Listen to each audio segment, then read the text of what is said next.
Yep, I am 22 years old and I probably took what might have just been my very last salary as an employee working for somebody. Now, before we go into the details of the stuff I figured and the stuff that I learned from this whole experience, let me talk about why I took this job. I was struggling to figure out a business that I wanted to start. I had no idea. I knew I wanted to do something, but I didn't really know what. I kept trying to figure out multiple different things. I came up with ideas. I spoke to people about it. I spoke to investors, a possible investor technically, which is what landed me the job. But I kept speaking to people about it and how, which ideas could work, which ideas wouldn't work, and all those different things. But I was really running into a wall every single time, which is when I realized that this is not working. I'm not making any progress. I'm just coming up with ideas, but none of them are really practical, or I don't have the confidence to execute them, or I don't even know where to start. Simple things like that. And that's when I was like, look, instead of not doing anything, let me just move in any direction, right? Some movement or any or all movement in any direction is better than no movement at all. And that would lead to stagnation. So I had this offer come up where, like I said, I pitched the idea to one of the CEOs of the company, and they were like, look, you have like something here. It's very vague and very surface level, but you need to understand your audience more, which is when he offered me to speak to the other founder of this company. And then we had a discussion about what I could do, how I could help, what I could learn, what would benefit me from this whole experience. And it seemed like a really good deal to me. And it was until I started working and I figured things out a little bit on a deeper level. So the first thing was people were very intimidating. Like people would work really hard, is what I thought. I'll get to it in a second. But when I just got into the job, I was like, shit, these guys are going at it. Like these people are working so hard. They're constantly in their tables or their desks and they're just going at it and crunching and just working throughout the day. And coming from like college, especially an arts college where, you just relax the entire day. Sure, I believed in different sort of uh, a way of life where I would do a lot more of work and learning and all of that. But generally, it's very lo-fi. Like you see people around you just relaxing. But in this space, everybody's like going at it. They're typing, they're on calls, they're in meetings, they're having discussions, they're, doing all of these sick stuff that I was like, shit, this is a really different environment from what I'm used to. Now, that is when I realized the first thing when it comes to corporate jobs. And at least I know this is subjective, which is the experience that I had. But from a vague understanding of speaking to a lot of people about the experience that I had, and when I say people, I mean people that are well into like corporate world, like my dad, some family friends, and all of them had the same thing to say. There is this sort of validation game that everybody is playing in the corporate scene, or at least most of the people that I noticed. No, not I'll correct myself. I don't mean everybody, but most. Like out of like 10, maybe 7 are playing this game. And I don't know what it is. Like it's almost like they're just trying to please somebody. In a lot of cases, it's their seniors, it's their bosses, or in some cases, it's not even their bosses. Like they're just trying to please like some deeper issue that they probably have, or I don't even know what it is. I couldn't spend enough time with any of them to figure out what really is. But this was starting from the lowest level job all the way up to like the very higher ups, and I was very key and observant of it, right? They would do certain things like telling people like, instead of, yes, they're doing a lot of work, they're doing like they have calls and all of this, but they're doing it in a way to show. And a lot of times there would be situations where they would talk about the time that they're leaving work. They would be like, yeah, when I was your age, I would do the same. I would leave until 8. I was the last one in the office, first one in the morning. That happened for a really long time. Now I'm old and blah blah blah, whatever.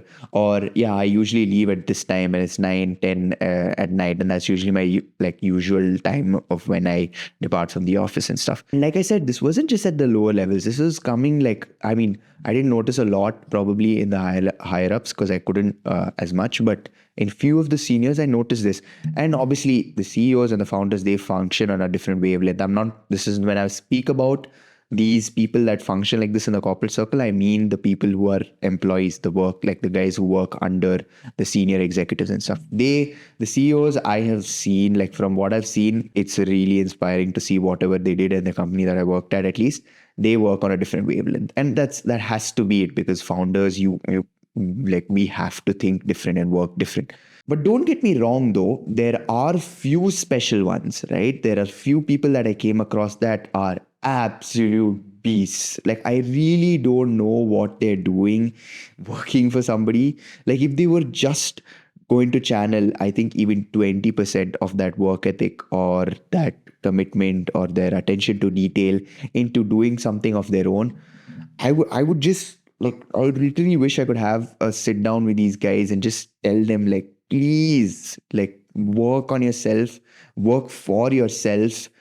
Like I don't know anything about what a really successful entrepreneur or a really successful person, whatever you want to define it as, needs to have to reach that level or their level of success or their definition of success. But from what I can see and from what I've heard, and just in comparison to their peers, right? Like these guys just function on a different level. Like I really don't know what they were doing at these companies or these organizations. Not that they weren't benefiting the organization, they were like they were doing everything for that organization itself. But it's just that I know by working on themselves and doing something for themselves, like in the long term, they can just grow so much more and even help a lot of more people. Like it was really something that was really shocking to me to notice the extreme contrasts of things when I started working over here. Another very funny thing that I noticed happen quite often was people almost lose their skills when they come to like corporate spaces and all of these like work atmospheres. I remember very keenly there was this one friend of mine who was a good friend, he still is, and he had learned like how to run paid ads and Instagram ads and all of these different things. And he was really good at it, and even SEO optimization, I think, to some degree, basically digital marketing in different formats. And he told me that, dude, after joining like this job, I have lost a lot of those skills that I had when I worked before or the skills that I developed before. Like I was fully into it. And yeah, they are still with me, but it's like kind of rusted and I need to brush it off and dust it off to get back into the saddle. And that is another thing that is really sad. And I noticed that happen with myself too. While I was at work here, yeah, sure, I'm learning like graphic design, I'm learning how to create carousels and design that's appealing, which is really helpful. But at the same time, I wasn't really developing my video skills or my photography skills. And that was quite common. Like, because we're all expected to fit into the specific role, we're expected to do only that. And yeah, it's just this continuous game that they're playing, like status slash validation sort of game where they're trying to please people and it's all for the eye. Like everybody's just doing something when everybody's watching and everybody's trying to put on the show or just trying to get their job done and let it be. And to some degree, there's a little bit of toxicity also, which I don't really like. In football, we had this term, right? Like you play on the pitch to kill each other, like your enemy or your opponent. Well, I mean, yeah, it did get a little bit intense at sometimes, little war. But your opponent, you play with them as though they are like your enemy and you're going on the pitch to kill them because you literally want to win. But off the pitch, it's all gone. Like you just leave it there on the playing field and it's all done. But for some reason, I couldn't translate that into this work atmosphere for me because there were situations like, where my friends would say, corporate is corporate. Like you keep, work is work. Like whatever happens at work stays at work. Outside of it, we're just friends. But I couldn't seem to translate that because for some reason, it's part of your entire life. Like, and I don't know, maybe it has to do with the fact that you're also at work from 9 to 5 and football is just 90 minutes. So I can hold like some toxic grudge against somebody for 90 minutes and then let it go immediately after. Whereas when you're working with somebody 9 to 5, that's 6 hours or more of just constantly working with somebody. And if you're holding a grudge or holding some sort of toxic thing against them and you expect it to let it go, and this is over a period of several months, years, and even decades sometimes for some folks, I couldn't seem to do that. Because of all of these reasons, I chose to leave. But not just that, there is more to it. I also felt like I wasn't being ethical enough because I was working at this company, but I'm also doing college. I'm also starting my own business. I'm also doing content. And I just wasn't able to commit my 100%.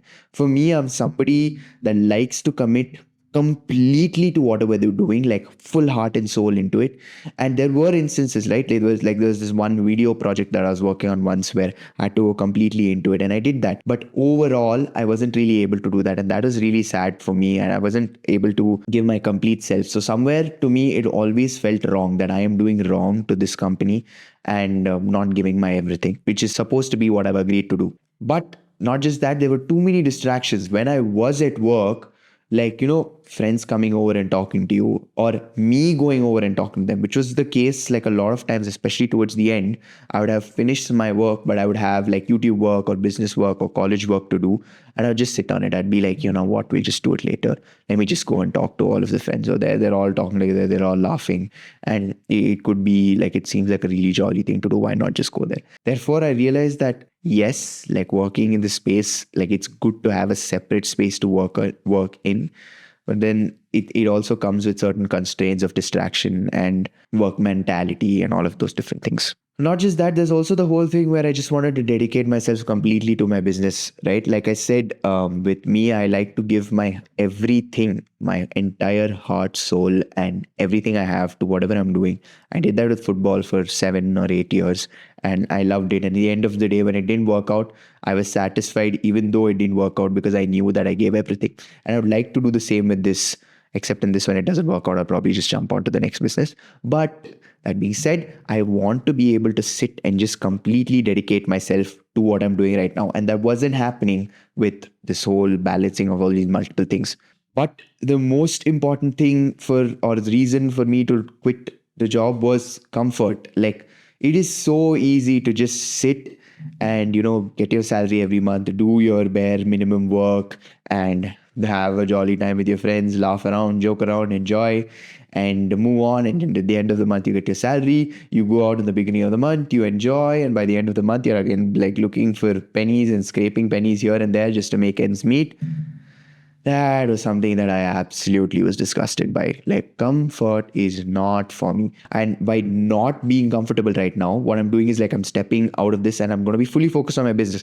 Now, if I don't get enough money for the next month, I'm not going to have enough allowance to pay for my petrol or pay for the occasional food that I have to eat out if I'm moving around too much, or pay for hanging out with my girlfriend, or the gifts that I want to give for like New Year's or Christmas to anybody and everybody.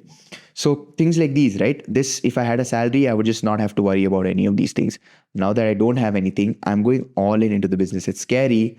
I am a little bit worried that, okay, what happens when we don't have a client? Right now, I do have a really big project and a really big client, which I can speak about in the next video if you want to know how I got it. But what after that? What then? Like, it's scary. But that's also the thrill. Like, that's the adrenaline in it. Like, you put in the work and we might just be able to make ends meet and make like the next month and the next month and the month after that work. So that's the whole reason why I have ended up quitting my job, and which is most probably going to be my last salary that I'll ever get paid for as an employee working for somebody. Hopefully, as long as things go well. But yeah, that's about it, guys. I hope you enjoyed this video. If you did, please go ahead and hit that like button, because I don't know, apparently it helps reach more people that could use this video. That's the end purpose of it. And if you did enjoy and want to watch more such videos, then subscribe, because we have a lot of exciting content and we're basically documenting a journey here of self-discovery and making something great out of life and all of the experiences that come with it. But that's the end of this video, guys. And until next video, bye.